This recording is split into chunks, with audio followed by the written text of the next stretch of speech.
كما يحب ربنا ويرضى. أشهد أن لا إله إلا الله وحده لا شريك له، وأشهد أن محمدا عبده ورسوله صلى الله عليه وعلى آله ومن سار على نهجه وتمسك بسنته إلى يوم الدين وسلم تسليما كثيرا. يا أيها الذين آمنوا اتقوا الله حق تقاته ولا تموتن إلا وأنتم مسلمون. Puji syukur kehadiran Allah Subhanahu wa taala atas segala limpahan nikmat yang tiada terhingga. Nikmat Allah Subhanahu wa taala senantiasa tercurahkan kepada kita, kepada seluruh makhluknya, dan itu tidak pernah terhenti walaupun hanya sekejap mata. Kemudian salawat beriringkan salam kepada Nabi kita tercinta, yakni Nabi Muhammad sallallahu alaihi wasallam. Bapak-bapak, ibu-ibu, jamaah Masjid Al-Irsyad, jamaah salat zuhur yang semoga diberkahi dan dirahmati oleh Allah Subhanahu wa taala. Di kajian kita yang pada kesempatan ini, yakni di akhir tanggal 29 Jumadil Akhir tahun 1446 Hijriah, juga di akhir tahun tanggal 31 Desember 2024 Masehi. Alhamdulillah Allah perjumpakan kita di tempat yang mulia ini. Dan di kesempatan ini insyaallah dalam rangka wa tawasau bil haqq wa tawasau bis sabr, saling menasihati di dalam kebenaran dan kesabaran, maka kita akan insyaallah mengulang pelajaran kita yang lama yang merupakan pokok dasar di dalam agama, yang merupakan inti dakwah para nabi dan rasul.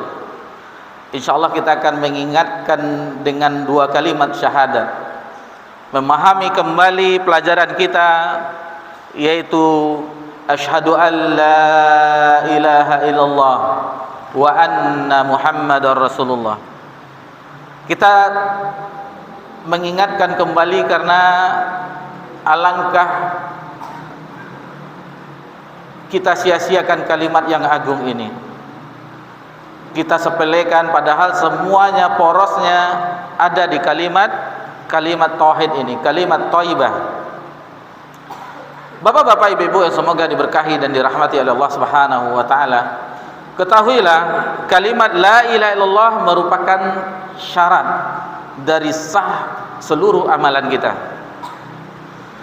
Seseorang yang mengikrarkan la ilaha illallah wa anna muhammadar rasulullah, setelah mengikrarkan baru diakui keislamannya. Ini rukun Islam yang pertama, pondasi dari segala amalan. Apabila pondasi ini kokoh, maka kokohlah amalan yang dibangun di atasnya. Maka kita ingatkan kembali, mungkin sudah lama kita mempelajarinya, insyaallah di siang yang berbahagia ini kita kembali menyegarkan tentang kalimat yang agung ini. Kalimat yang dengan la ilaha illallah diciptakannya langit dan bumi. Dengan la ilaha illallah diutus para nabi dan rasul. Dengan la ilaha illallah ada surga dan neraka. Jadi kalimat yang sangat agung ini, inilah penentunya. Terjadinya peperangan antara kaum mukminin di zaman dahulu, antara pasukan kaum muslimin yang dikomandoi langsung oleh Nabi sallallahu alaihi wasallam dengan kafir Quraisy, yaitu menegakkan kalimat la ilaha illallah. Diawali dengan makna, yakni definisi pengertian dari la ilaha illallah. Bapak-bapak, ibu-ibu yang semoga diberkahi dan dirahmati oleh Allah Subhanahu wa taala. Kalau kita membaca terjemahan di buku-buku, kita lihat terjemahan dari la ilaha illallah itu adalah tidak ada Tuhan selain Allah. ini maknanya yang terlalu sempit, tidak mencakup. Dikatakan tidak ada Tuhan, Tuhan yang mana? Dan Tuhan itu adalah dari bahasa Sanskerta, tidak mencakup tentang sesembahan Allah Rabbuna Jalla wa'ala, tidak mencakup. Kemudian tidak ada Tuhan, ternyata Tuhan-Tuhan banyak. Seperti kita di Indonesia, itu agama yang resmi yang diakui oleh negara itu ada 6. Dahulu 5, sekarang ditambah 1, Konghucu. Itu menjadi agama resmi. Orang-orang Kristiani, mereka ada Yesusnya. Orang-orang Buddha ada patungnya, dan seterusnya. Orang Hindu banyak dewa-dewinya. Ternyata banyak Tuhan. Lalu bagaimana makna yang benar, yang mencakup dari kalimat la ilaha illallah yang agung? Didefinisikan oleh ulama kita, la ilaha illallah ay la ma'buda bihaqqi illallah. La ma'buda bihaqqi illallah, tidak ada sesembahan yang hak kecuali Allah. Jadi seluruh sesembahan, dari sini kita pahami, seluruh sesembahan seluruhnya itu batil, salah. Yang hak adalah Allah Subhanahu wa taala, yang maha agung, yang maha pengasih, yang maha pengampun, yang maha tinggi, sesuai dengan kesempurnaan dan keagungan Allah Subhanahu wa taala. Alhamdulillah, dari segi definisi kita sudah memahami la ilaha illallah. Kemudian kita lanjut dengan syarat-syarat dari la ilaha illallah. Bapak-bapak, ibu-ibu yang semoga diberkahi dan dirahmati oleh Allah Subhanahu wa taala, berkata ulama kita dari generasi dahulu, generasi yang lama sekali, malahan ini adalah termasuk kakek guru dari Imam Bukhari. Yang kita mengetahui Sahih Bukhari ini, rantai sanadnya ini merupakan kakek gurunya, hadatsana fulan sampai ke Nabi Muhammad SAW. Itu rantai di atasnya, guru dari guru-guru Imam Bukhari yang bernama Wahab bin Munabih rahimahullah ta'ala, yang beliau pernah mengatakan bahwasanya la ilaha illallah miftahul jannah. La ilaha illallah itu kunci surga. Akan tetapi setiap kunci, kita perhatikan, setiap kunci itu ada gerigi-geriginya. Ada gerigi-gerigi setiap kunci. Kalau tidak pas geriginya tidak akan bisa dibuka. Dan ini syaratnya, ini adalah gerigi-geriginya tersebut. Itu ada 7. Mudah-mudahan Allah berikan kita kemudahan untuk mempelajarinya bersama-sama. Yang pertama, syarat dari la ilaha illallah yang pertama yaitu al-ilmu. Mengetahui kalimat la ilaha illallah, memahami kalimat la ilaha illallah, menghujam di dalam hati kalimat la ilaha illallah.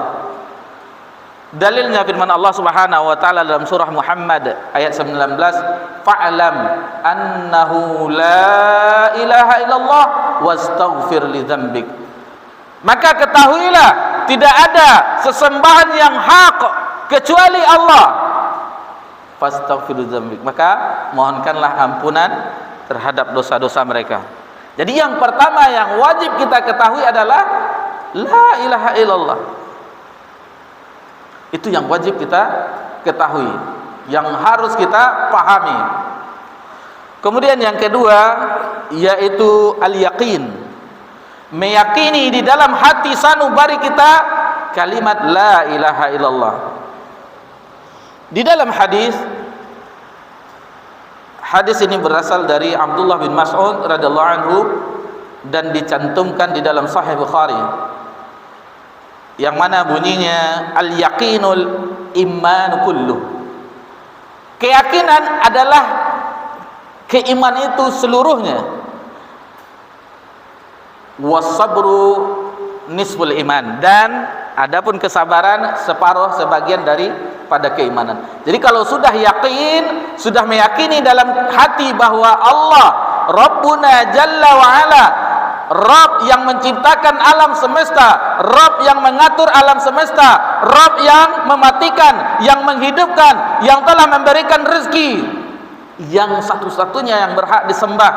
Maka itulah dia keyakinan tadi, keimanan tadi. Taib, yang ketiga yaitu al-ikhlas. Yang ketiga adalah ikhlas. ilmu, yakin, ikhlas. Kita ikhlas dengan kalimat la ilaha illallah. Di dalam beberapa ayat Allah Subhanahu wa taala menjelaskan, di dalam surah Az-Zumar ayat 3, ala lillahi dinul khalis. Ingatlah bahwasanya milik Allah lah agama yang ikhlas, agama yang tidak tercampur dengan kesyirikan, yang tidak ada satupun debu-debu ke dalamnya, ikhlas. Kemudian dalam surah Al-Bayyinah, wa ma umiru illa liya'budu mukhlishina lahud-din. Tidaklah kami diperintahkan kecuali untuk menegakkan, mengamalkan agama yang lurus ini. Di dalam hadis, innamal a'malu binniyat.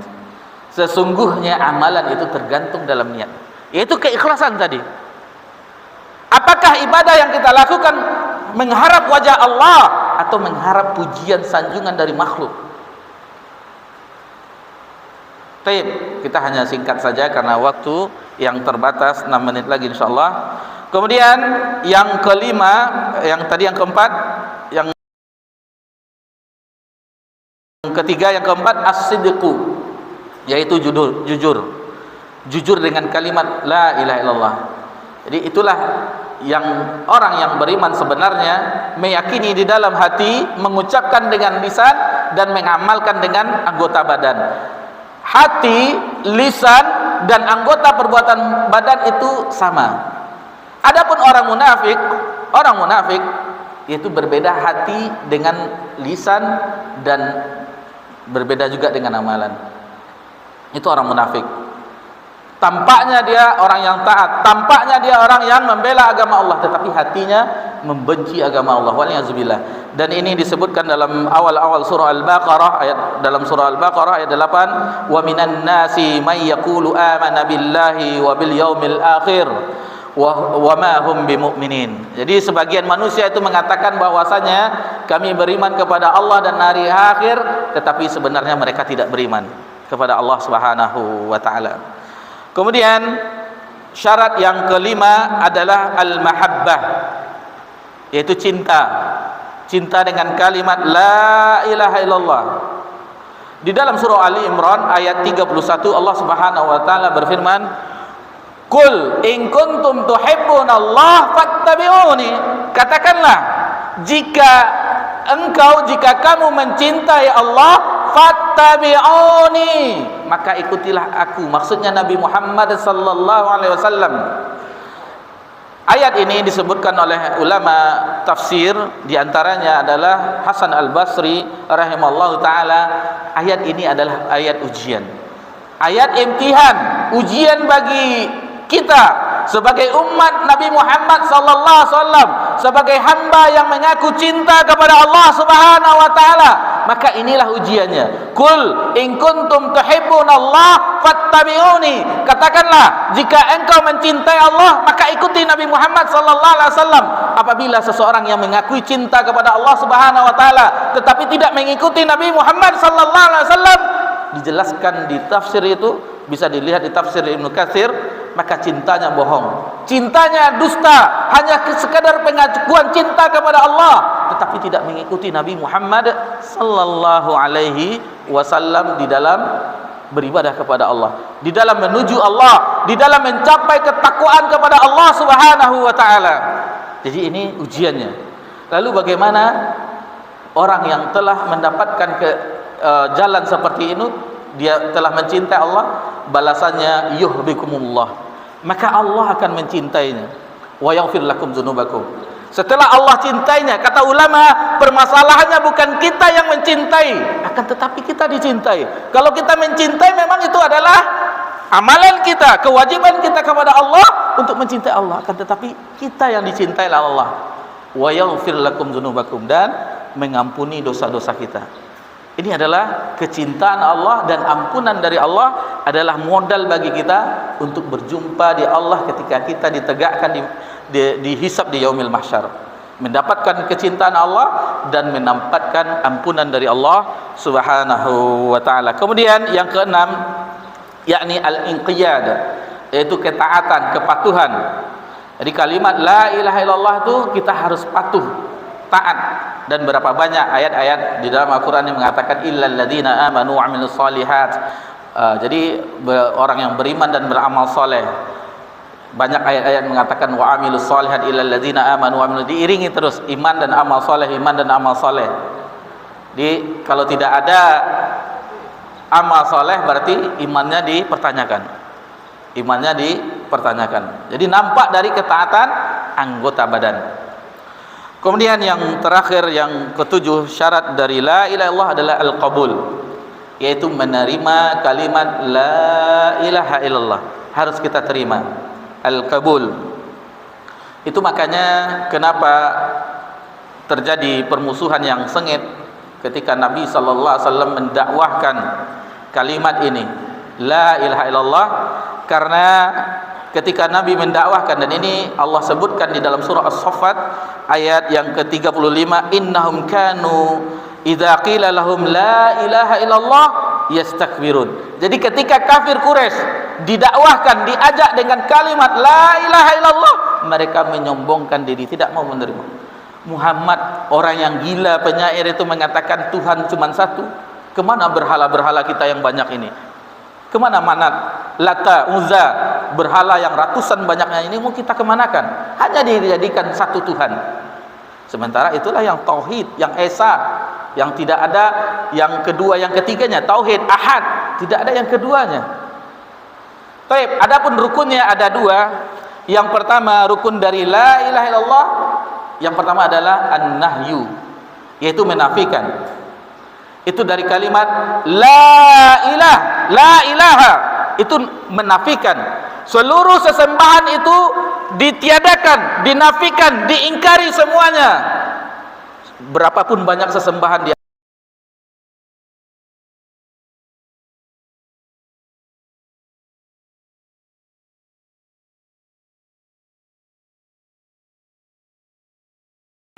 dinafikan, lalu diisbatkan, ditetapkan illallah, kecuali Allah. Jadi semua sesembahan itu tidak ada, yang hak itu hanya satu, adalah la ilaha illallah. Kalimat la ilaha illallah adalah kalimat yang sangat agung, sebagaimana kita sebutkan tadi. Apabila seseorang wafat dengan akhir hidupnya dengan mengucapkan kalimat la ilaha illallah, maka akan dijamin dengan surga. Sebagaimana hadis yang sahih dari Nabi kita tercinta sallallahu alaihi wasallam, man akhir kalam la ilaha illallah dakhalal jannah. Barang siapa di akhir hayatnya ucapannya la ilaha illallah, lalu lepaslah ruhnya dari jasadnya, maka kata